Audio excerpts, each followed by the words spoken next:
Ladies and gentlemen, bon dia. Welcome to Barcelona. Thank you for joining us today and on what's set to be a remarkable show. We can't do this without you. As representatives of world media, thank you for your support. Thank you for coming, and I hope you have a great week. And also that you get what you need for your readers. We have well over 800 media registered for this event, and we're happy to see all of you here. Our 20th edition of Integrated Systems Europe is really a special year as we celebrate fantastic milestones, more of which I'll tell you about later. But also, I want to reassure you that we are still hungry, we are still ambitious, and we have great plans for the next 20 years. The AV industry is in fact ahead. We are in front of this AI phenomenon that's much talked about in terms of tomorrow's technology. We're ahead of that curve today, and we're proud to be showcasing AI technology within our conferences, on our show floor, and with our keynote speakers. The program that is going to be with live performances. Since the beginning in 2004 in Geneva, we've seen many developments. We've grown substantially and we've moved locations just 4 times in 20 years, which is not bad. And we've settled very well in Barcelona, the city, the region, the country, and they've welcomed ISE. It all brings what we've created here with these meaningful relationships to levels with business, with government, with industry, associations, institutes, and the clusters. Our first show back in 2004 featured 120 exhibitors, had around 3,500 registered attendees. And we're very pleased to celebrate this year with 25 of those original exhibitors who've been at every single event since then. It's been a phenomenal journey together to this thriving show that we have this week. But I also want to take the moment to look forwards. Yes, we've had a strong and rewarding journey over the past 20 years, from Geneva to Barcelona, growing from those 120 exhibitors to over 1,400 today. But we aren't resting yet. This year, we've expanded into new halls, and last year, work began to expand Fira de Barcelona's exhibition area by 25%, adding more space and facilities. And this new structure being built, known as Hall Zero, will add another 32,000 square meters of exhibition space to the current venue, making it the 6th biggest convention center in Europe. So you see, we've got plenty of room to grow, to expand, and it's not even limited to that. There's also Montjuic. Our industry is dynamic, constantly changing with new technologies, innovations, driving change, and we welcome so much that we continue to stay ahead of these developments. We'll continue to work hard alongside both AVIXA and CEDIA to come up with new ideas, new platforms, new features to support the growth and development of the Pro AV and systems integration markets, and to offer our exhibitors and visitors alike the most rewarding event that we can. As you all know, ISE is organized by a team of professionals who work hard all year round to deliver excellence. They're supported by a board made up of AV industry leaders, represented not only by the senior management of its owners, but also senior management from companies within the industry. But before delving into the details of our upcoming edition, I'd like to express my heartfelt gratitude to all of those who deliver an excellent show. Could those members of the board who are here please stand up and be recognized?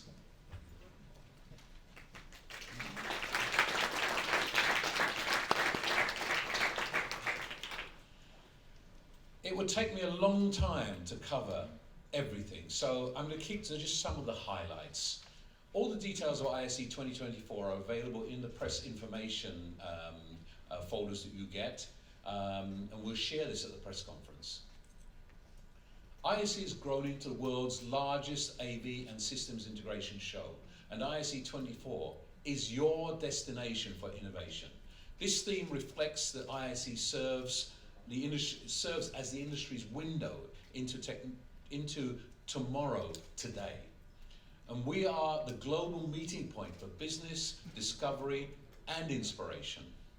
And as we celebrate this special edition, we're proud to confirm that we have over 1,400 exhibitors across 7 technology zones, 8 halls at the FERA, our biggest ever show floor with 82,000 net square meters. That's 30% larger than last year's event.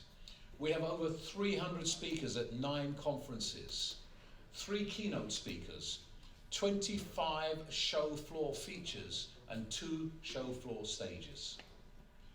This outshines our previous record back even in the 2019 event by more than 15%. And there's a lot to get around. Keep in mind that the AV industry is subject to rapid advancements and changes, and so staying updated with the latest news and developments is crucial to business success. And ISE remains one of the best places to perform and learn about these products, technologies, and trends. With hundreds, if not thousands, of new products being launched, and we have a list of open invitation press events for you, and I'm sure you've all got heaving diaries already for booth tours, for media appointments, etc. But talk to the press department here. We are here, day 2, ISE 2024, in the Influencers Hub with the one and only Mike Blackman. How's the show going for you so far? I mean, look at the floor. You know, we're at the halls at the back now, and it's crowded. I couldn't be more happy. We're seeing record audiences. Yesterday we had an absolute phenomenal day. You can't move through Hall 3. It's crazy. It's really unbelievable. So we're more than happy with the results. We managed to get over the challenges of last year of getting people in the door. We opened up some new entrances. We did the pre-printing on the badges, and this seems to have worked. So people didn't have to wait anymore, which is really pleasing. Yeah, when we did our recording a month ago as the pre-show, you were talking about the growth, the added influence. What did you say? 1,400 exhibitors is what you said yesterday morning? 1,400 exhibitors. That is crazy. 82,000 square meters of space. It's 30% larger than ISE 2023, wow, and 15% larger than ISE 2019, which was our record year. Wow, I mean, that's just amazing. And the thing is, people have been asking me, tell me about the show, and my word of the day, my word of the week is intentional. The people who have come are intentional about business is back. It's not just, are we back after COVID? Business is back. And what are you seeing? And what are you seeing from your higher ed and your end users who are here? What are they telling you? Again, big increase, and you see if you're in Hall 2, which is focused on higher ed, firstly, more impact, more engagement from the exhibitors in doing more on that, and that draws the customers as well. So yes, it's a great area. We had an idea on a couple of projects which we talked to you about, of actually doing a classroom. We'll probably do that next year, as long as we have space. So there are a lot of things which, you know, we are growing here. We are growing. The good thing is the venue is growing as well, which is great for us. Absolutely, and this has just been amazing. I know you have a very busy time, so I don't want to keep you. Thank you very, very much for your support, everything you do for higher ed. Thank you for your support. Thank you. Appreciate it. All right, thank you. Have a good rest of your show. Thank you, and thank you all for coming. All right, here we are. We are at ISE 2024, day 2. Oh my gosh, an incredible first day we had. And the best part of the first day was the fact that I got to end it with some amazing paella in Barcelona with this incredible crew.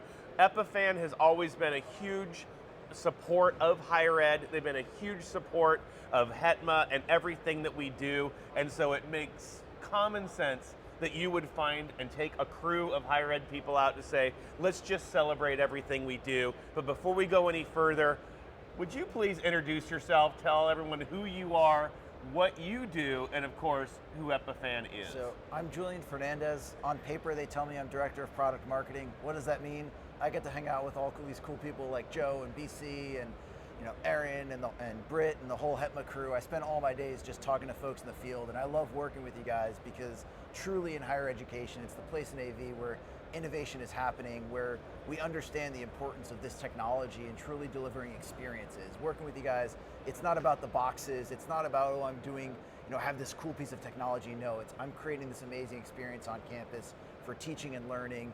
And frankly, when we're doing our job correctly, the faculty, the students, the staff, they don't even know the technology's there. Some amazing thing just happens. And that's why we love working with higher ed, because we know that our gear fits right into that story and lets you capture every moment on campus and deliver some incredible content. Yeah, and so we have some great new stuff that you're putting out, but before we get to that, how has streaming, how has lecture capture, how has all that changed over the last few years for higher education? So it's kind of funny, you say that word streaming. Traditionally, we're at Epiphan, like people in AV think streaming, they think Epiphan, they show up, go, hey, I got to stream something. But what's always made our technology so unique and so incredible is streaming is part of what we do. We're really about automated video, and I think that lines up exactly with what's been happening in lecture capture. The pandemic, I think, just accelerated it. It was already growing, and we were seeing this demand for it, not because, hey, students might not come to class, they want to see what's happening, but no, it's because it enhances that experience in the classroom. So folks aren't so worried about scribbling down notes and hearing exactly what the professor said. No, they're going to be engaged with the content, with class, asking smart questions, because they know, hey, I can just go watch this recording, watch this capture after class to see those details again and ask a smart question while I'm there. So, we see our technology that's really about capturing video, enhancing it with things like layouts, graphics, switching it, making it look professional, and then streaming or recording it so it gets to the right case as that perfect fit for where lecture capture is going, because it's making that better experience. Yeah, absolutely. Because we've all recognized the need to change the way we work as higher education, technology managers. So when you're here at the booth, which is pretty impressive, by the way, absolutely, I love the corner. Like, this is good stuff. Hey, we gotta stand out. What are your customers coming and talking to you about? What questions are you getting from our vertical? I think it's exactly what we're talking about right now. It's, hey, I've been asked to enhance this experience on campus. We need to deliver lecture capture to more spaces. We have events that we want to share with our broader community because, again, what we've learned in the last 4 years is community is not just being physically present. It's growing, globally with students that are studying abroad or faculty that are doing research abroad or alumni. It's how do we bring these folks together and deliver them great experiences, but most importantly, how do I do it in an automated, simple manner that no one's worrying about the technology, that experience is just being delivered and just happening, so that maybe I'm James at Middle Tennessee State University that has, as he joked with us, 1.5 people, because it's him and his service desk manager that also run Campus AV. And a student dance troupe wants to perform and stream it so their parents can see it, but hey, it's 6 p.m. I can't be over there in 6 different places at once on campus, so I can set that up to happen automatically or use cloud services to go and trigger it, from my couch, from my office, from my phone, wherever I am. And I think that's been the big theme of our conversations here at the show is we're getting asked to deliver this kind of hidden or seamless technology across campus. And we've seen your products with touchscreens and with interfaces, which are great for our event staff, but what's that new thing you have to put it in the rack and make it happen? And that is the great segue. We've been talking for 10 minutes already. Everybody's wondering, so what is the tech that you guys are bringing out? Pearl Nexus. It was actually built in close collaboration with some of our higher ed partners like UNLV, MTSU, NC State, and a bunch of others actually globally. Some of the folks in Europe helped out on this too, where we had seen how the Pearl Mini's taken off across campus for lecture capture. Folks have 100, 200, That's everyone's standard right there. It's everyone's standard, but for that next generation, we wanted to bring it into the rack, off of the lectern. Hey, the confidence monitor, that big touchscreen is great, but sometimes it just needs to be automatic. So we've developed the Pearl Nexus. It's a 1 rack unit. device. It can also, the wings are detachable, so you can also set it down on a shelf and integrate it in different ways, but it's really meant for higher ed and for that integration into your broader system. So hey, I have a Crestron classroom set up, I want to run lecture capture on it, cool. We have full Crestron, Extron, and QSys modules developed in collaboration with them as our partners. We have deep software integrations with Panopto, Kaltura, and Usual. I'll say even the Panopto guys are here in our booth with us today. They've got some customers that are very excited to roll this out because of just how simple and easy it is to integrate into your existing setup. It's going to fit right into that spot you've got in your rack. It's going to indicate when it's streaming, when it's recording, and you've got all the right I/O, whether it's HDMI, SDI, we've got pro audio inputs with XLR, USBs that can be used for audio and video, or even those network inputs where you can bring in NDI, SRT, whatever you want, and pretty soon this year we'll be adding Dante to it as well. So, I like that. So go into it, because everyone wants to know, like they're used to this, what are the upgrades, what's the I/O, how can we put that into our space? The fun thing is, again, we developed it in collaboration with a lot of the folks using Pearl Minis today, and we realized the I/O works incredibly well for that standard classroom or typical deployment on campus. So that I/O is actually the same as what you're used to today. So those 2 XLRs, the 2 HDMIs, an SDI input, HDMI output, which a lot of folks actually use to put into one of our AVIO HDMI to USB capture cards. You can then put that into your room PC, and now you can bring all of that goodness of the room AV system you've designed into your Zoom or Teams meeting and really turbocharge that experience too. Mention those control system integrations. What folks will use is this has 3 channels of video output, so you can have that content ISO, that camera ISO, and then you can use that 3rd channel to switch it and create branded picture-in-picture or different mixed images. And actually, when the professor presses the button on their control panel for the room to say, hey, I want to have my laptop on the main display, or I want the document cam on the main display, you can create that PIP, hand that PIP into your capture card, and now you're controlling the quote-unquote content share into your Zoom or Teams meeting without even touching the Zoom or Teams controls. The camera is what the Nexus is creating out of the room. So it gives you a lot of power to bring all that room AV into one device to really get it out of the room. And that's the goal of all our devices. Capture everything you have, create a great looking production, for lack of a better term, because that live that's event, what it is, that right? live event We're might in be the a class. business of creating a production, Exactly. right? Yes, it's a lecture, but that's the whole thing. And you've probably heard this from us. I know that I've said it to you. And what I love is that third camera input, right? Because we always deal with that. We have content, we have a camera. Well, maybe we have this. How do we now send that out? How can you, especially when we're looking at things like accessibility and all of these things, you finally answered that. And I think you're the only ones to actually answer that. Yeah, and that's been a huge part of how closely and how much we value our relationships with higher ed, because you guys are doing some incredible things and it's always growing, you're always evolving, you're always thinking, how can I take this to the next level? And we want to keep delivering gear that lets you do that. And that's really been the fun of this. Yeah, we're talking about Nexus.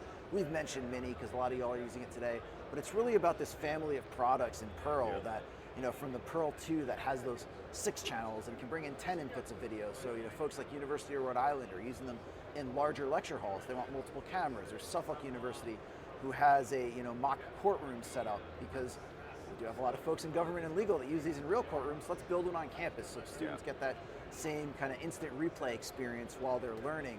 Then we have the amazing Pearl Nano, really simple, flexible, single channel encoder. Scott at University of Oregon in the athletic department likes to joke it's his backpack device, because he's always got one with the camera in his backpack, because, hey, the volleyball coach calls him or the football coach called him and said, hey, I need to record this or I need to stream this. He's there in 10 minutes, plugs in 2 cables, and he's got a nice streamer record.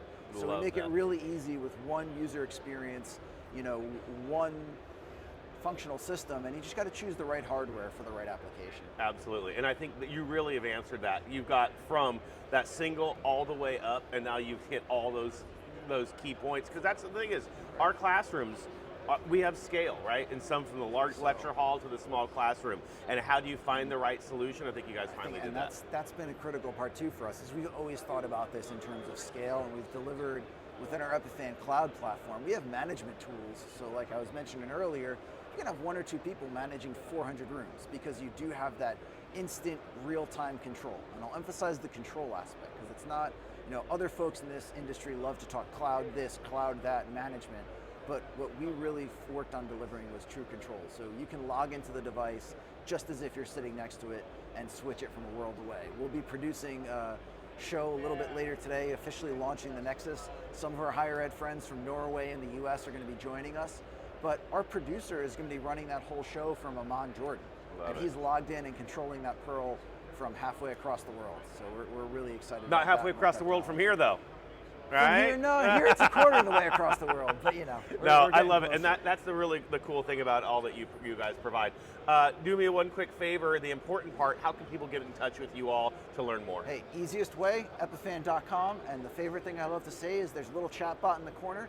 You press that button, it's a real person sitting in Ottawa that's going to respond to you right away, and if they, I mean, in the rare occasion they can't answer a question, they're going to give you a phone number and email to get to the right person.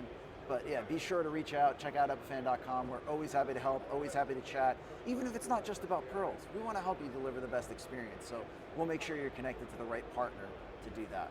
Awesome. Thank you so All right. much, and Thanks, thank Joe. you Thanks for stopping from the by. higher ed community for all your guys' support.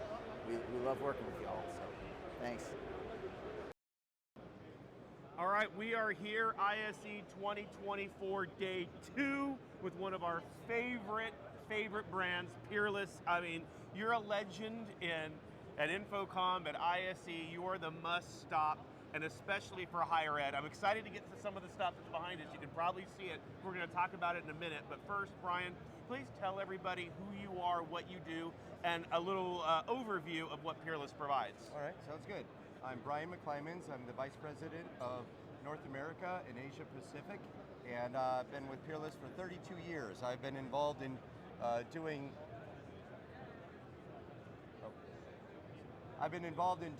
should I start over? We can edit it. Okay. I've been involved in doing education for 30 years. That's been a very big passion for me. I've been involved in doing carts and solutions, putting in TV mounts, CRT TVs, then plasmas, projectors, and then now DV LED. So it's been a great ride. Higher education is a space that Peerless really is suited well for. Yeah, absolutely. I mean, everyone knows I'm a huge fan of Peerless, so there we go. I mean, I'll get that out of the way. Everyone already knows that. But when you have customers, especially end users and higher ed coming to the booth, what types of questions are they asking for? What types of things are they looking to help for solutions for? Well, they do look for inclusion, meaning ADA compliancy. So we've got new carts that we're launching here at the show, which are ADA compliant. They have pre-wired cables to make them clean.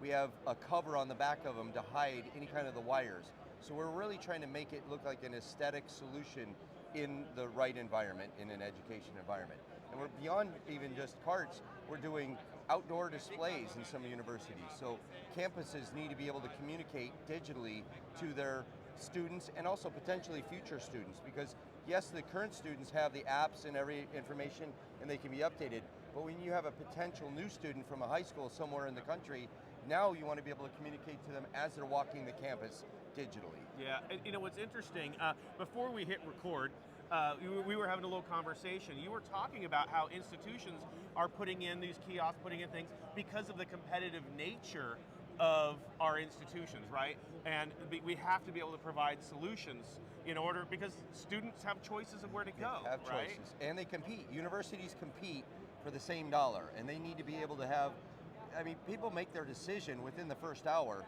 of what university they might be, leaning towards, because everybody comes back from their tours and they go, well, what's your number one, what's your number two, and why? And it's a feel. Do they feel like this is the right place for them? Mm-hmm. So you've got to be able to communicate from all levels, indoor and outdoor. Absolutely, and I think it's that kind of that balance, right? Of when we're doing our, a lot of people think, okay, I'm doing a kiosk, I'm doing digital signage, I'm doing a display. Well, it has a purpose, right? And it has a purpose for, not just marketing, but messaging. I think to me, I have to go with security first and public safety. Those are the types of things I look for. What trends are you seeing in higher ed maybe that have evolved over the last few years? Have things changed since COVID? I mean, what types of things are your customers now talking about? Well, what they're talking about is the messaging to be able to communicate. If something was to happen, And they need to be able to communicate it quickly and efficiently. And one of the most important things is they need to know and let people know when it's safe to come back. If an event happened, they need to be able to say, okay, all clear, come back, you can do this. But they have to be able to communicate to people's cell phones, to the media in the rooms, to the media out of the rooms, anywhere that the common areas. They have to be able to communicate that across all platforms. So you're seeing more and more they're putting software together that is able to communicate across all those platforms. Absolutely, and I think that really is the key. We're here for communication, for all of that stuff. But what everybody here wants to know, we talked about stuff. What are you showing? What's the exciting stuff that you guys are bringing out here? DV LED mount solutions are one of the biggest attractors here because everybody's trying to figure out how do I get these big, beautiful LEDs that they're showing at some of the major brands from Sony and others. They want to know how do we put it up on the wall? How do I make it look good there? And as you can see, it's a really busy show. Everybody's even walking around trying to check it out. We do the hardware and the structures. We make it solid and supportive to manage earthquakes, any kind of vibration in the buildings. We can do that and make sure it stays for a long time. These investments that our higher education are putting into this technology is really expensive. They want it to last for as long as it can. Well, and that's one of the things that's important for me. I mean, I live in a place where we could have earthquakes, right? I can't be having this stuff crash down, you know? Nope. And then one other thing, I mean, everyone knows, I mean, you're famous for the party, right? I mean, besides this stuff, but one of the things, and I think this is what's important for people to understand, when you go to the Peerless party, one thing you see is it's kind of co-sponsored and branded by a lot of other partners. So talk about why that's important for a company like you to really partner with, because I could be an XYZ campus, I could be another campus, but you provide a solution that works for everybody. We do, we're agnostic, we work with a lot of the different brands and we want to make sure it's our way of thanking our customers and our partners at one place. And we know there's not one company that does everything in our space. There needs to be partners to do it together. And we always tell our end customers, make sure you go to a trusted partner that has partners. If you have somebody that says, I can do everything, you probably should run because they can't. They're overselling, they're committing to something they can't finish. You have to have good, solid partners for different applications, and that's what we do. And we do have the entertainment part of it because it's a lot of fun, and it's a way of burning off some steam and enjoying time together. Because we're a community, right? Yep. I mean, the AV community is a community. Yep. Global AV community. Absolutely. Well, this is proof, right? You know, we're North Americaners coming here, and it's now kind of a stop, right? And I think that's the biggest change that we've seen, right? Yes. Especially ISE being here. I love Barcelona. I love how they've moved it here. But the fact that we're now, you know, everything has become more important. I don't know what the right words are, but obviously, so what are you seeing? And this is actually a question I get. So random, this is not the Peerless question, but there's why should North Americans, especially in higher ed, come to a show like ISE? I might get controversial on this, Let's go for it. Infocom is at the wrong time of year for higher education. Absolutely. The school ends, this is when they're deploying projects. All of our integrators that are starting to roll out projects, they've got a small window in the summer to deploy their technology in those schools. So they're saying Infocom doesn't work for us. I want to see new products. If I see something in June at Infocom, I don't get it until the next year because of the budget process. Yeah. They can come to ISE in the end of January, see a product and go, when's it coming out? Oh, it's coming out in May. That's when most of the companies are launching their product here, coming out in May. That can be deployed in those schools in June, July, and August. That's why ISE is the show to be at for education. Yeah, absolutely. And the thing is, I kind of led you into that one because I totally agree. This is one of those places, especially in higher ed, we're getting our budgets approved in January. We now have to plan for summer. What are those things that we can now do? We all love Infocom, everyone loves it, but it is hard. It doesn't match the buying cycle in the same way that ISE does. So last question before we go and take a look at the kiosk. How do people connect to Peerless and get more information? So you can either connect to us, we have our sales contacts on our website, peerless-av.com, or if you know your sales person, contact them. We're a global company, we're all over in Europe, in America, in Asia Pacific, so we do have applications and salespeople all around to be able to help people. Absolutely. Now this is what you need to see, and this is the SR 860.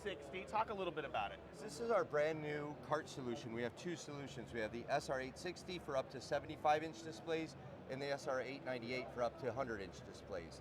And the design is a more sleek, ADA compliant design. It has pre-wired power in it and a nice cover and a holder, magnetic to keep it clean. It's got a shelf to have any of kind of extra accessories you want. And we keep it clean by having the cables hidden behind the unit. So you can have your media players, all the the ugliness of AV can be hidden behind it. And that's not metal. So why is it not metal? Oh, so that you can have a Wi-Fi signal. So basically, we kind of made it so it almost looks like the Wi-Fi signal so that you can have it project through. And then we could have a camera on it, so it swivels and it'll travel nicely through. Very cool. It'll travel through the doorways easily, and you can go right up to it. A wheelchair will fit right up into that, and you can have your camera on it above or below. So you can have it as a mobile video conferencing device. I absolutely love that. And again, usable for whoever your display manufacturer is, whatever. It's got the VISA standards. Yeah. All of those. Whether you're a Zoom, a Teams, or whatever, it all works. Your video bar, all of that. Right. All of and we even have the power for EUK on their models here, but in the States we just have the SR860, but the EUK has the European power. That is fantastic, and that is something, obviously get a hold of the rep and have, you got to test it out. And this is one of the things that we're always talking about in higher ed, is, the change after COVID. We all Zoomify, we all got these cards, now what do we do? And what we've recognized is the flexibility that our students need. And so being able to have a cart solution where you can bring it in, maybe, LA, we're seeing that students want to be able to take classes outside. And we want to guest lecture in our reception areas and in our lobbies, and to make our flexible spaces. Something like that allows us to do that. Right, and we make it durable, it's UL listed, so we've tested it across multiple surface areas and at tilt so that it can't tip over and injure somebody. And we designed it so that you can just easily assemble it.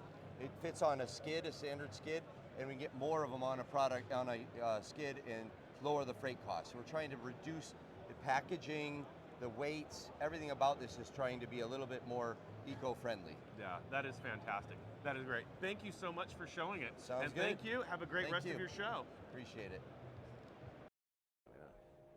You don't have 3 cameras? Hey, we have a professional camera this year, though. Okay, no iPhones doing this year.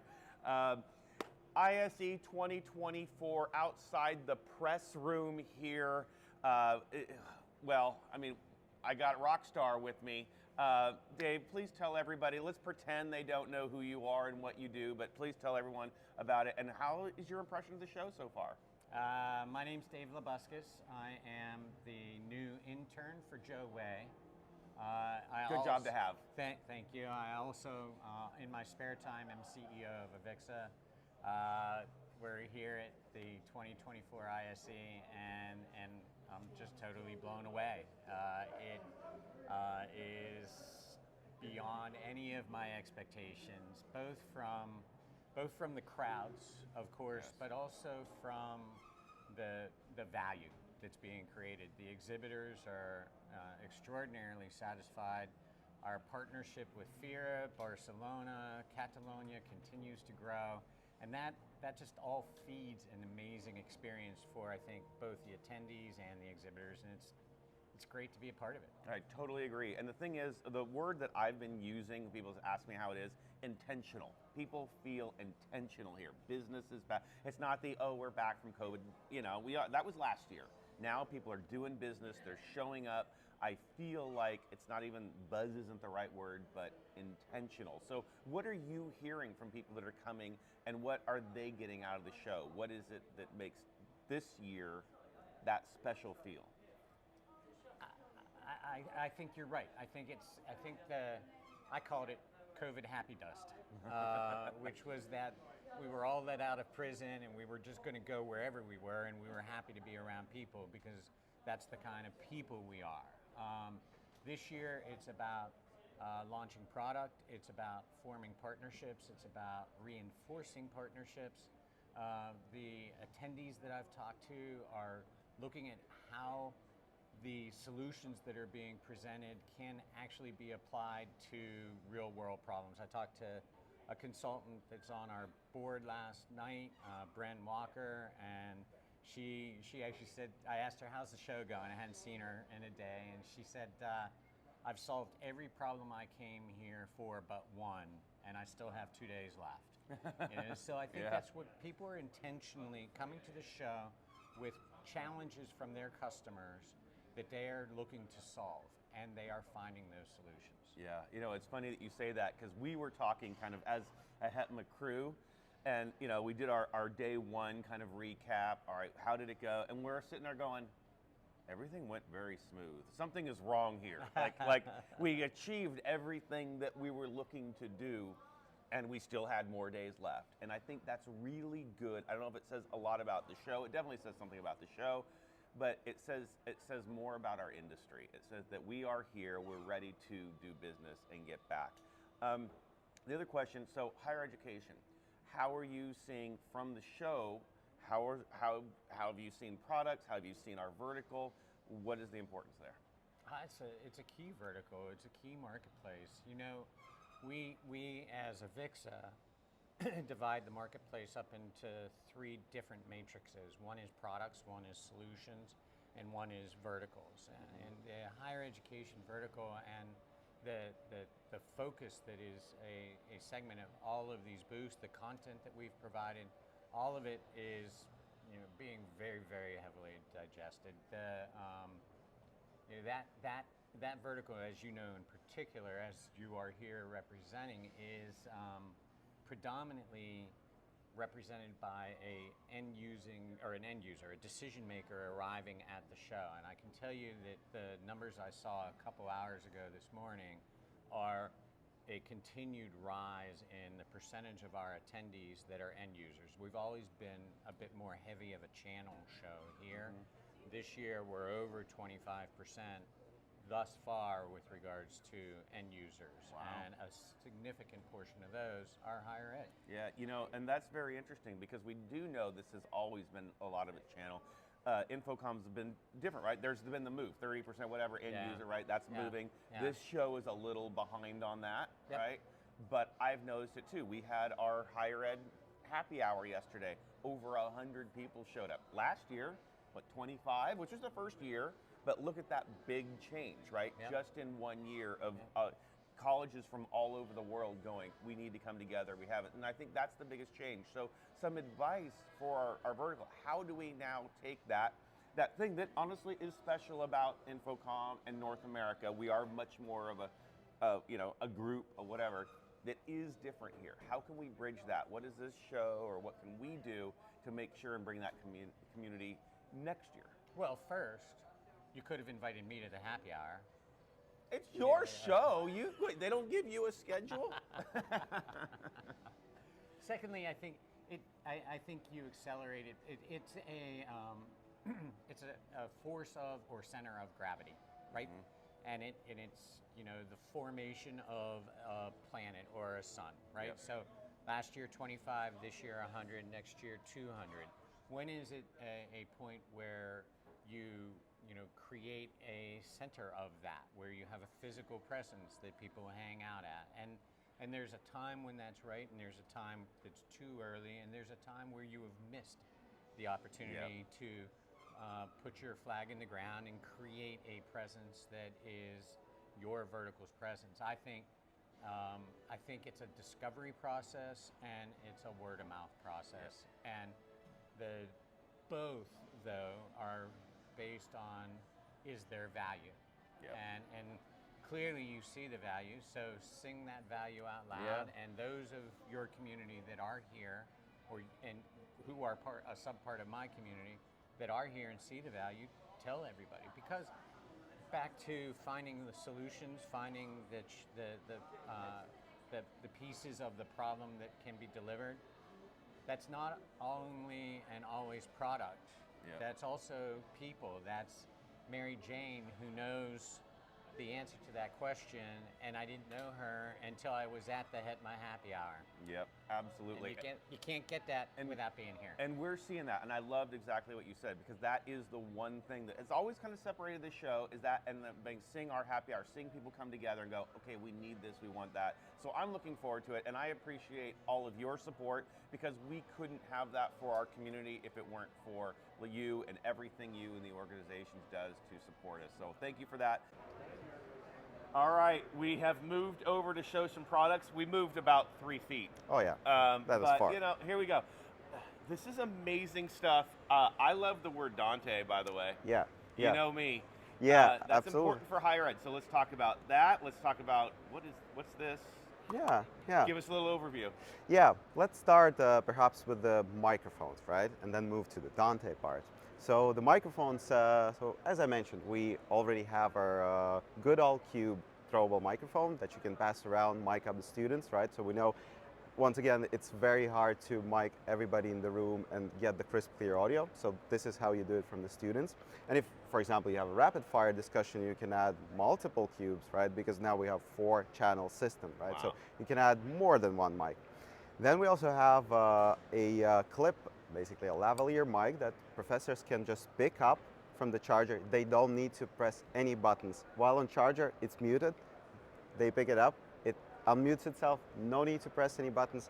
Just put it on, teach hands-free. You can turn, twist and turn, walk around. You can still get the crisp, clear audio, right? And it comes on the charger, that's very neat. It's also magnetically charging, so Joe said it's quite satisfying to take it off and put it back. It feels good. Yeah, it feels good, right? There is something very Yeah, satisfying yeah. about going thunk. Yeah, I'm it sorry. is. It is. I'm easy. I'm easily entertained. Yeah, absolutely. And now we also have a handheld mic, right? So it does the same. It's same magnetic charging, right? So the same dock. You can pick it up, it unmutes itself, and you're ready to go. No need to do anything. And then by the end of the day, just put it back, and that's it, right? So those are the 3 mics that we have now, and they all connect wirelessly to our receiver, to our hub. We're using DECT radio, and yeah, so our hub is more than actually wireless microphone receiver, right? So we have all kinds of auto mixing, processing, DSP going on here, right? So you can plug it into USB, you can get audio out to the speakers, you can actually feed audio in, so you can use it as a mixer. For example, like in smaller installations, you can maybe even save some money on mixing and DSP with this device, right? But for large rollouts, we also have Dante and networking. So basically, you can monitor and control your devices remotely. We know how important it is in the large rollouts, right? So you can also, for example, mount the hub on the ceiling as an access point, right? So it has a PoE, so you just plug one cable and you're ready to go, right? I love those adaptions that you've made, because the thing is, we've always loved your product.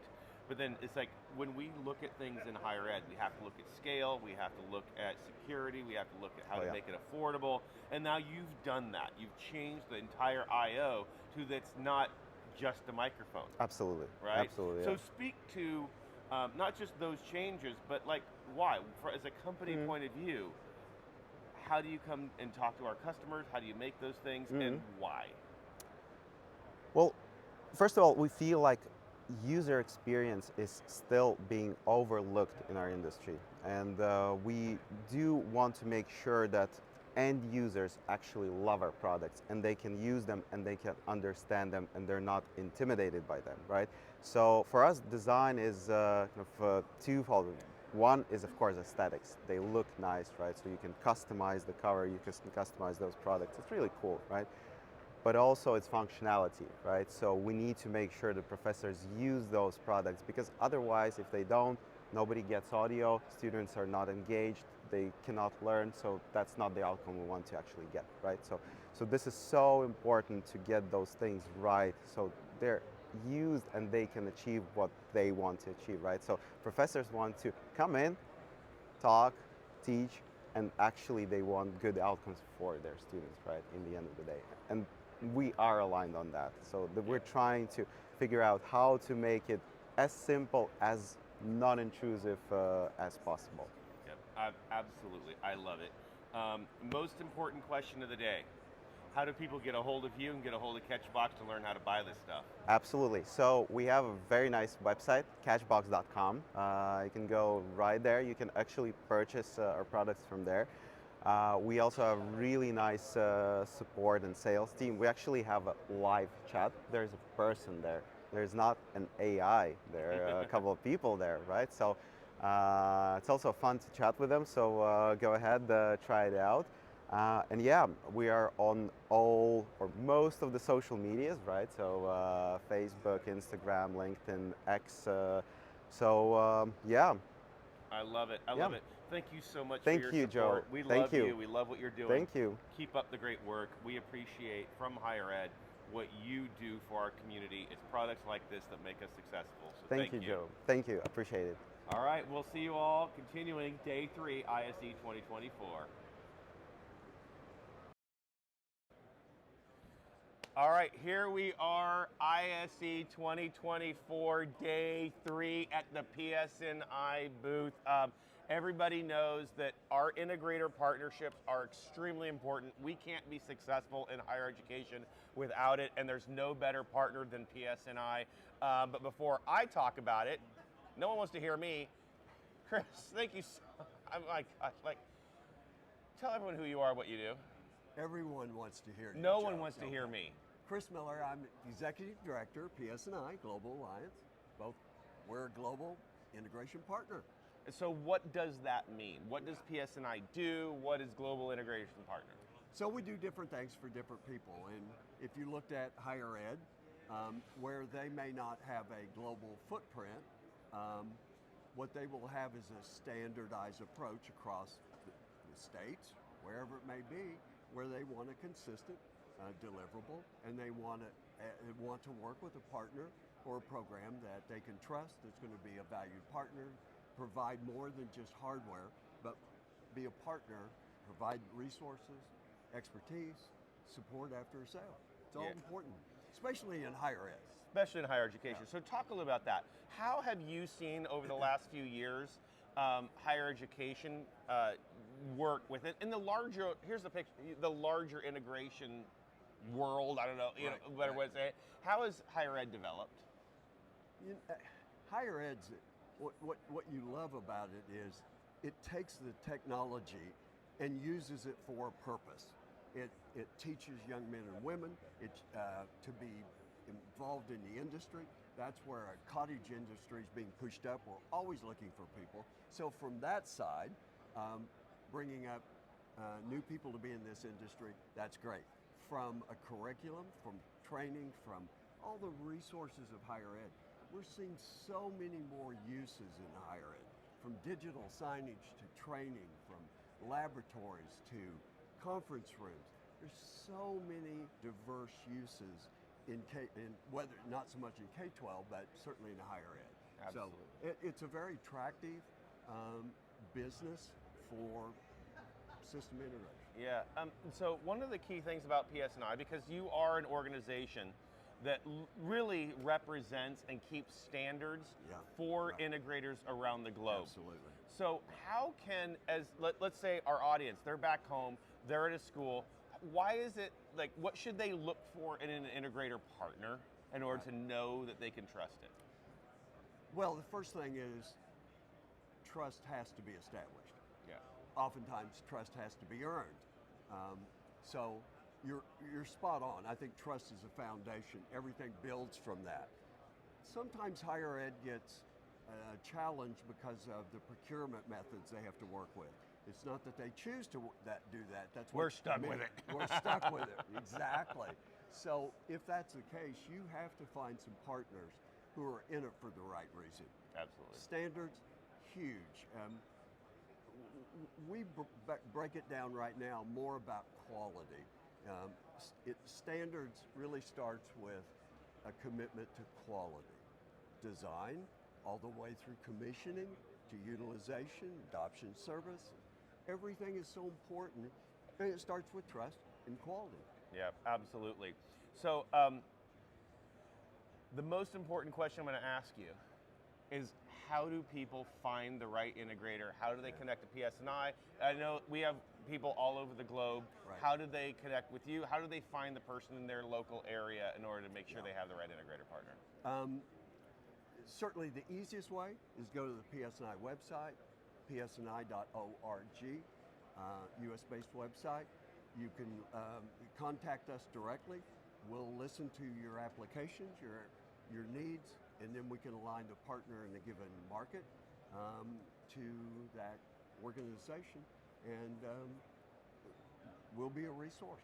I love it. I love what you guys do. We have had this conversation. I think every Many year, times, every yes. year we do this. But here's the thing, everybody knows, and you know, I may or may not have said some good or bad things about integrators in the past.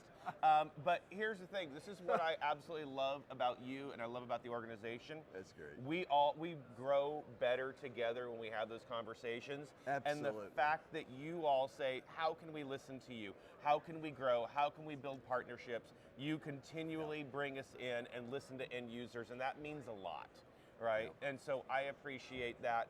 And so just thank you for your continued partnership. And Yeah, everybody, thank you. please, please reach out. Find your PSNI local. Absolutely. There's pretty much no part of the world you don't cover. So there is somewhere that someone can find. We will be in at least 64 countries. Oh, is that all? Yes, that's That's a it, only start. you know. We're working on it. We got a long ways to go, Joe, just like you guys do. And we'll line them up with the right people. Awesome. Thank you so much. All right, man. Have a great rest of your show. Thanks. Thank you, everybody, and we will see you as we continue day 3, ISE 2024. Day 3. All right, we are here continuing at ISE 2023, day 1. This one's exciting. I don't even know how to prep this video, because wait till you see what we are going to talk about. But before we do that, we are here with one of our favorite AV people, Paul Harris with Aurora Multimedia. Will you please just tell people who you are, what you do, and a little bit about Aurora as well? Right, so I'm Paul Harris with Aurora Multimedia. I am the CEO and CTO of the products that you see here today. And so I hope to really entice you with what we're doing, and we really do like to push the edge of technology with what we do. Yeah. So tell us a little bit about why is higher ed a perfect vertical for the stuff that you guys do? Well, one of the reasons why it's a perfect vertical is because we work with standards. So in the example of our control system, we're based on JavaScript and HTML, which are the biggest standards right now of anything you do on the internet. So creating a platform that interfaces to the real world using those standards takes the learning experience to a whole new level. So as opposed to something proprietary that you can never use anywhere else other than for that one particular brand, whatever they learn in school, they can apply to the real world in our tools and our devices of what we do. And so that's some of the things we're going to show today. And the biggest thing is that we've introduced now AI into the product to do the development and showing ways of using AI to further education as well as usability in these environments. So, you know, AI is the buzzword. So did you really do AI? Does anybody really do AI? How about that answer? You like that one? It's modeled like anything else, and we can feed off of any AI engine. So we have what we did was we put the hooks into our thing to pretty much go out to the AI engines to, you know, pull whatever they're capable of. So depending on the AI engine, will determine how good that particular one will be. So we're not limited to just like a ChatGPT backend. We can do some of the others. Samsung has some other good ones. Google's coming out with others. So the point is to take the data, pull it out, pull it back into the tool, and then present the end result to it. One of the things I really am looking to do going forward is get real-time modeling on the fly rather than waiting for them to get around to remodel it, because that's what will make things more interesting. Because right now, no one's doing real-time modeling. They're always regenerating and regenerating, so it's not really learning at a proper pace. So the answer is yeah. You're the closest. You're doing close, it, and you're doing it. you know. And I love it. And I had to tease you because so a little behind the scenes, I got a little taste of this. I got to hear what was you're like you're texting me. Oh, don't tell anyone this. And I was like jaw dropped, going, oh, this isn't just a buzzword for them. They're trying to deliver products that really can be useful for us. Because here's the thing with higher ed, we a lot of times don't have large staffs. Our resources are, you know, a bare minimum. We need things that can give us that high quality at lower impact, right? And that can really work for us. So when I saw that and I got, you sent me the press release and I was like, oh, this is gonna be good. I can't wait for this tour. So with no further ado, should we take a look at it? Yeah, we can. And what you're going to notice is we're going to show you the code today on how it generates code, but in a few more weeks, we're going to be generating the interface as well. And then in a few months, we're even going to make it so it will generate the macros for you. So this is really just the beginning, but it's escalating very fast. And one of the reasons why we're able to get it to happen so fast is because our tools are standards-based, so we already got everything to pull into it right available to us. So yeah, we can make video games with this thing if we want to. So I want a game. High score turns off the lights. You know what I mean?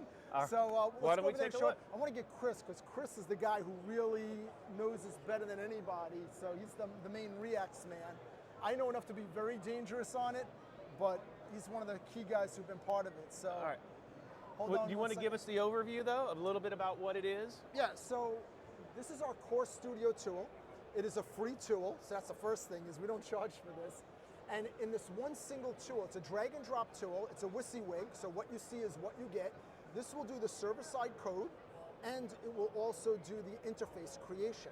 So when you look at our panels, they look proprietary, but they're not. This is running a web browser in a kiosk mode, but it's running regular HTML and JavaScript code inside of it. When you generate the server-side code, it's generating JavaScript for the Node.js engine. So one of the big differences about us versus everybody else is our control system is the Node.js. And what makes it magical is that we created it in Event Manager through the Node.js. So rather than having some proprietary compiled-based system that has a web server connected to it, the web server is the control engine. Wow. And that's why we can run on an Android, we can run on Linux, we can run on Windows. Any way you can run a Node.js server, we run. So we even have this running in like Sony Bravia TVs as a brain inside of it. So yeah, we're portable. So we pretty much run out of everything. So these right here are all brains. They're not just interfaces. They can control the devices, and they even have ports on the back of them. So yeah, they're a little bit of everything. So what the tool does is, normally it's drag and drop to make it easy, events, actions, and variables. Although right now it's on the interface page. I don't know what he did with the mouse, so. We'll get him to do the big overview here in a second. If you have the mouse, I'll show you how to program, but. So right now it's just showing an example of an interface. We can make the interface look as pretty or as ugly as you want it to. We could even put a video game on here. And here's the cool thing. Even if our tool can't do it, you can make it do it because you can override its inherent capability. So let's say, for example, you have a button that's square, and you want, normally, maybe you make all the edges rounded. Maybe you don't want all the edges rounded. Maybe you want two of them not rounded. Well, a tool can't do that. It's all or nothing. Okay, fine. We could let you go into the code, tell the two bottom ones to not have edges on it, and you overrode the tool. So we're not limited by the tool, we're limited by HTML, and we're limited by Node.js. So the tool is just a way to facilitate and make it easy. Wow. But we could go out to like, to websites like, I think, what is it, Theme Roller, I think it is, and go out there, get a CSS class created for you, pull it into here, and then it will propagate the theme into here as well. So we could do things like that. I could go onto the web, type in, give me Pac-Man JavaScript code. And by the way, that does exist.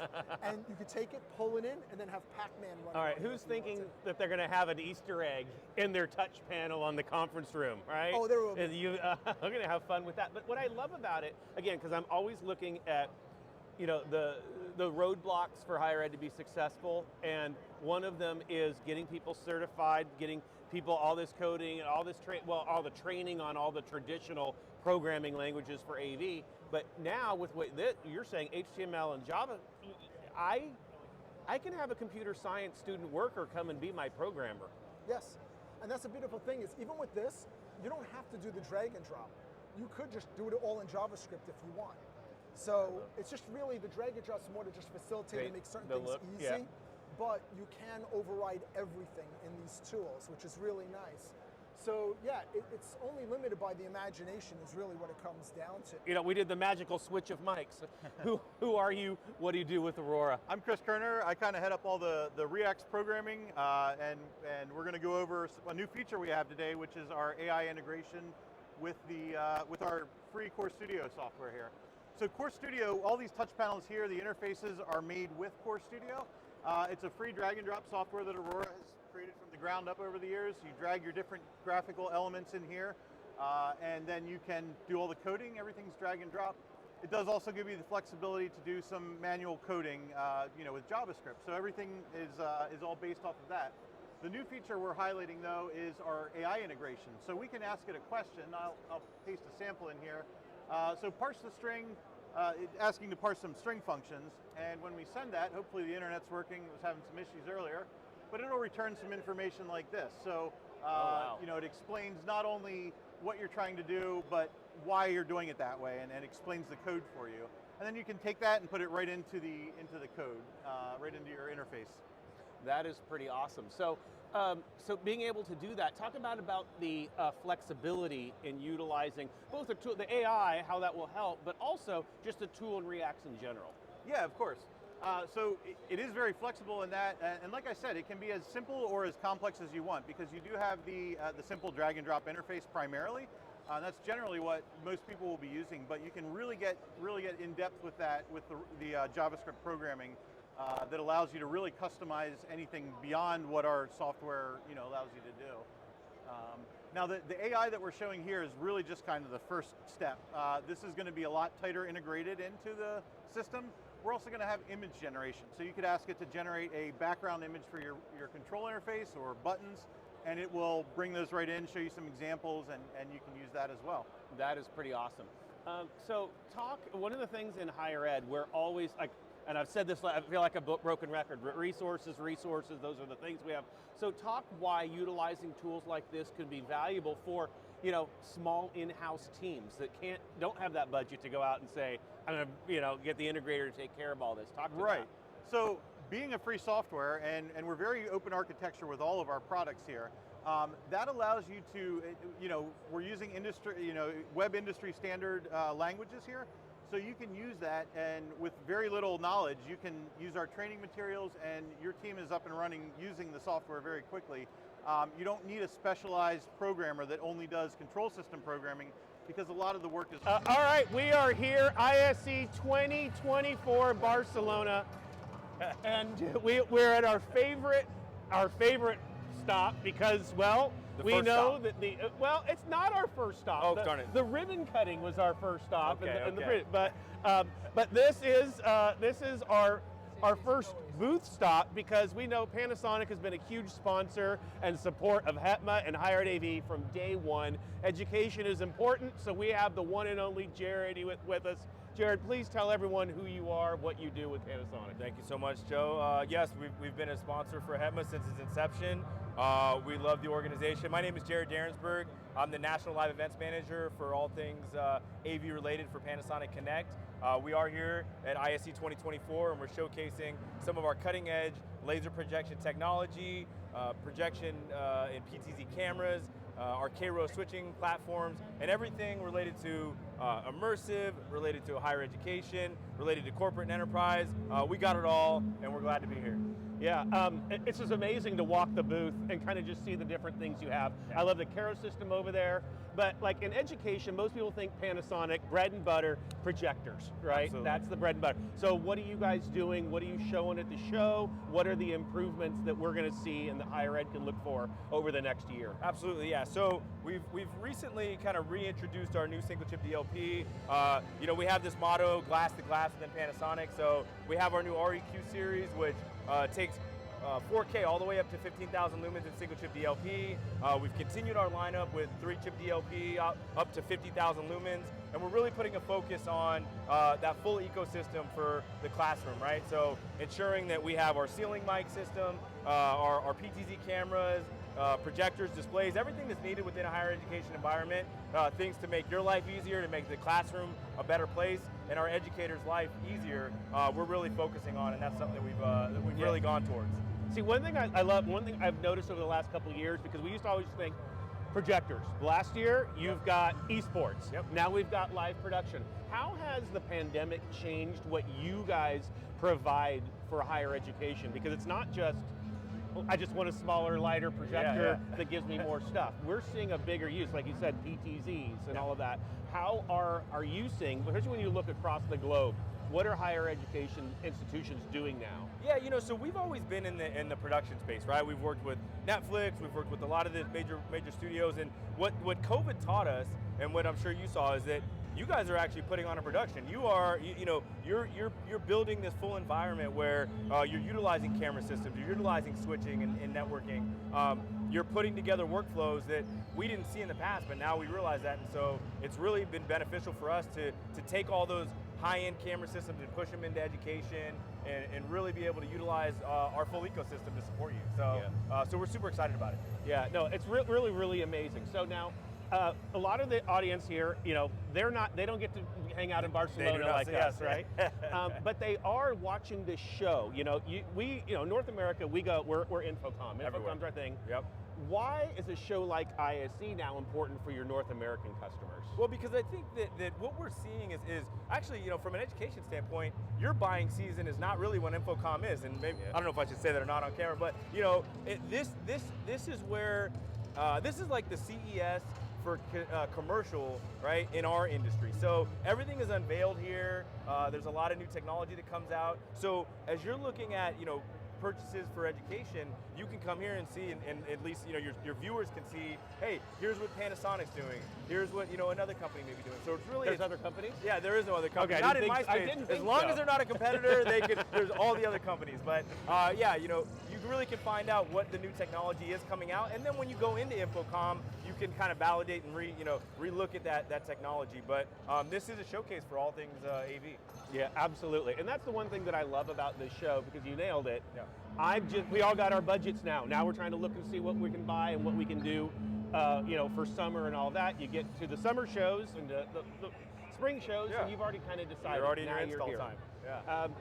Don't worry about that guy. I know, it's all good. It's all good. That's the part of live, right? You go.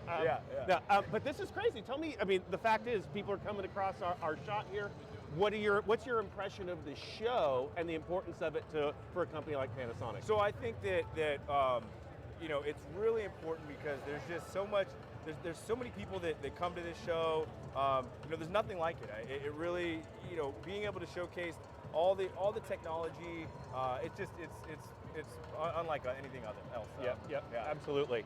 All right, so just closing up then. Yep. Final questions. What you have to give me your top 2 things that you love about Barcelona. Okay. And your top 2 things that you love about me. I mean, higher education. Yes. Higher education. Yes. Sangria and paella, right? Top 2 things about Barcelona. I love the people in education and within HETMA, and I love just being in technology and the fact that, you know, I get to work with you know, people that know so much about technology. So absolutely. I couldn't be more excited and happy to see you know, HETMA here and supporting ISE, and I can't wait for Infocom and can't wait to see everybody there. We just had a great conversation up front, but we have to make a stop to look at some of the new products. And like we said up there, projectors are bread and butter for education. The REQ, you want to talk a little bit about that, Jared? Absolutely. So as I mentioned before, the REQ series is a new single chip DLP series that we rolled out last year. The last installment, or one of the last installments in that lineup, is going to be the REQ 15. So 15,000 lumen single chip DLP. And one of the things you're going to notice here is something that we've been kind of known for in the last couple years, is this front-facing ultra short throw lens, right? We have the snorkel, everybody has come to know, but this front-facing zero offset ultra short throw lens gives you the ability to really be right above that screen and throw an extremely wide image. This is a 0.2 to 0.3, so it does have a little bit of zoom that allows you flexibility in case you maybe mismeasured quite you know, just a little bit. So as you can see, image quality is fantastic. The blend, 0 seams. So we're really excited about this new REQ 15 and the entire REQ series that we'll be bringing out and leading into the future with. So you said 15,000 lumens in that small? Absolutely, yeah. Single chip DLP. So, you know, that really rounds out our full lineup, and we're able to really, you know, from a single chip standpoint, rolling into 3 chip, we have everything all inclusive. And then lastly, you know, we have our LCD lineup as well. So that just helps build out that full portfolio. Awesome. Now that is some amazing stuff. And we're gonna do a quick little walk. You'll see some of the B-roll stuff that we're mixing in. We're gonna show some Keros. We're going to show you some of the other production things we've got. This is fantastic. Again, always good to see you. Yeah, you too. Buddy. Thanks. Awesome. All right, we are here, ISE 2024, with one of our favorite partners. We know that in higher ed, we are starting to bring a lot of design, documentation, and customer consulting in-house, and therefore having partners like XTEN is important. So Hill, please tell people who you are, what you do, and a little bit about XTEN. Of course, thanks, Joe. Well, thanks everyone, and welcome to ISE 2024, Barcelona. Lovely to be here. My name is Sahil. I'm the co-founder of XTEN-AV. XTEN-AV, I'm sure most of you have already heard, we're a world-class AV design and documentation software, and we love higher ed. I mean, especially with Joe, we have... Especially with Joe. So you hear that part? Of course. So, higher ed community, it's bigger than you think, and we have taken a lot of leap in that. So we're going to give you a booth tour and how XTEN-AV helps integrators and higher ed, the community that has been overlooked for so many years, but now they can do things on their own. They don't have to rely on integrators every day. So our software helps them do their designs better, do their documents better, and I'm going to take you for a booth tour, and we'll tell you about different modules of our software. So this wall is dedicated for our fighter software on our XTEN platform. It's called XDraw, where you can do your designs. It's not like what you think. First of all, everything is all cloud-based. In XDraw, you can generate automated drawings. So all the schematics, how we designed the wall is like our drawing canvas, and you can see all the products, the schematics, and the wires, the cables, everything is like that. So XDraw lets you do automated documents like your schematics, your signal flow, rack elevations, front elevations. You can just put in your requirements and it will throw all these documents out automated. Like you would probably not even have to do 10 clicks. So that's amazing. So you were basically doing AI before it was a buzzword. We have been, yes, for like 4 or 5 years now. Yes, we use AI and we got really smart people working for us. So we're a tech company, we're not an AV company. So we've been using AI and cloud. So you just need browser and internet and boom. In terms of products, we have 3 million products in there in our software that span over 5,000 brands. So any product you could think of, we'll probably have it. So here, you build your BOM, get all your documents created. Then we move, I'm gonna save the best one for the last. All right. Then that's XDoc. So after you create your schematics or documents, you want to send it out. You want to send out a quote, a proposal, or RFP, whatever you want. This wall is dedicated for XDoc. That's how it works. There's XDoc dashboard. You can create them wonderfully within seconds. Now we got a new thing. You can upload. You don't no longer have to just write everything. There's templates. You can also upload your own templates. With click of a button, you can upload a Word and a PDF file, and it will just consume it. It will line everything up for you, and if you want to add something, you can do it. It's very fast.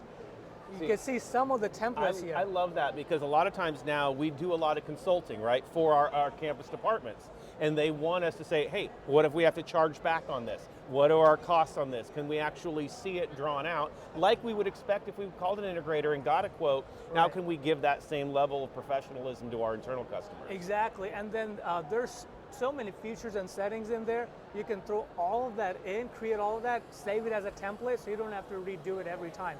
So have your own templates, your images, everything. So that's XDoc. And then you can use to send them out.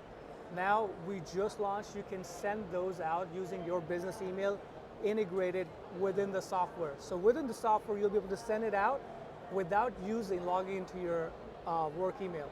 Send it out using your work email. So that integration is new. Yep. And then there's XWorks, which is the latest addition. VR technology. You're gonna see a demo. Vib right here, my co-founder, he's going to show you the whole demo. So XWorks. This is something that people have probably not seen before unless they've seen us before. So you could do your designs, automated designs, using VR technology, as you can see. You can do them using your VR headset. If you don't have one, you don't necessarily need one. You could just do a standalone on your computer like a game. And it's not just eye candy. It's not just like, oh, really nice, but does it actually have a benefit? It does. I'm going to show you how you can see coverages and actual AV products and how they're going to plan out in your space. So, should we move over for Let's the demo? do it. Let's move over, Vib. All right, so Vib, let's see this in action.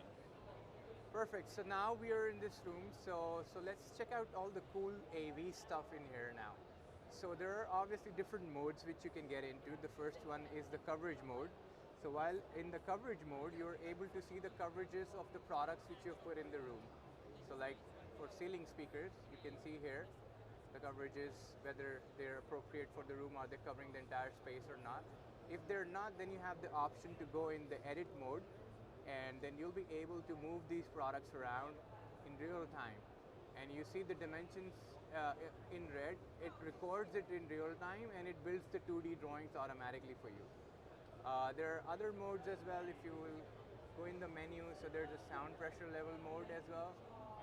So if you go under the sound pressure level mode, it will show you the sound pressure levels, how it's scattering through the audience.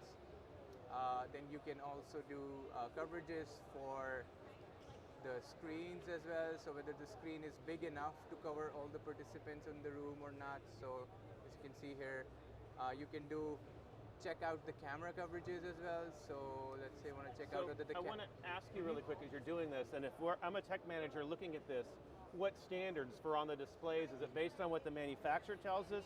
Are you doing best practices based on AVIXA standards? How do we end up getting this to know whether it's actually doing the coverage, whether I need more or less of something? Yeah, so it's based on AVIXA standard. So, and particularly we are following the DISCAS standard, which calculates the right size of the display as per the length and the last viewing person's distance from the screen. Right. So while the coverages that you see are based on that. So while you're building your design, you obviously are guided with that standard. So it's all based on AVIXA standard. Yeah. That's great. That's fantastic.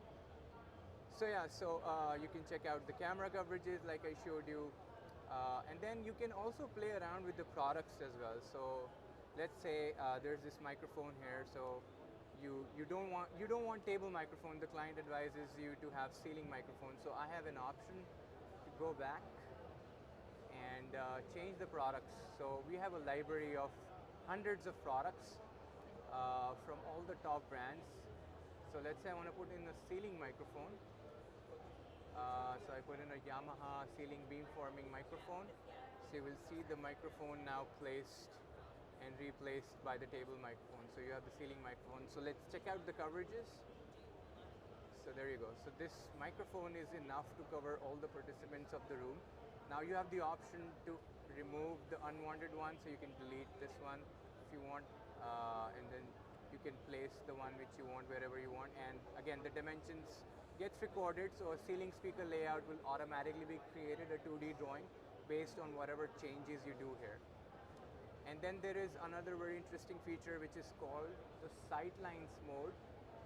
So let's check out the sightline mode.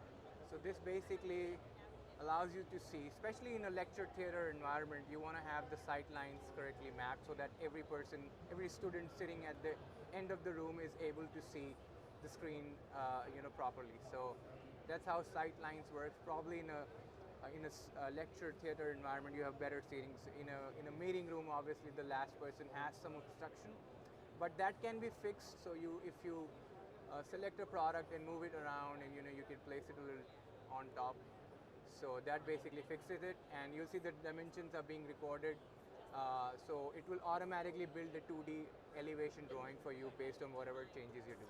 So pretty cool, whenever I'm working with this, and I've heard this from a lot of our customers, it's too much fun just being in here and playing around with the products, building your own room.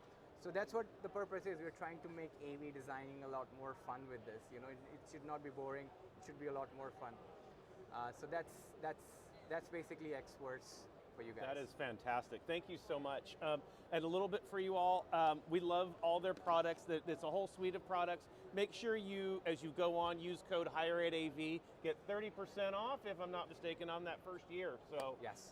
Make sure you do that. And of course, they're always willing to give you a trial just to kind of kick the tires on it. So thank you so much. Thank you. All right, Thank have you. a great rest of your show. Thank you. You too. Thanks. Bye.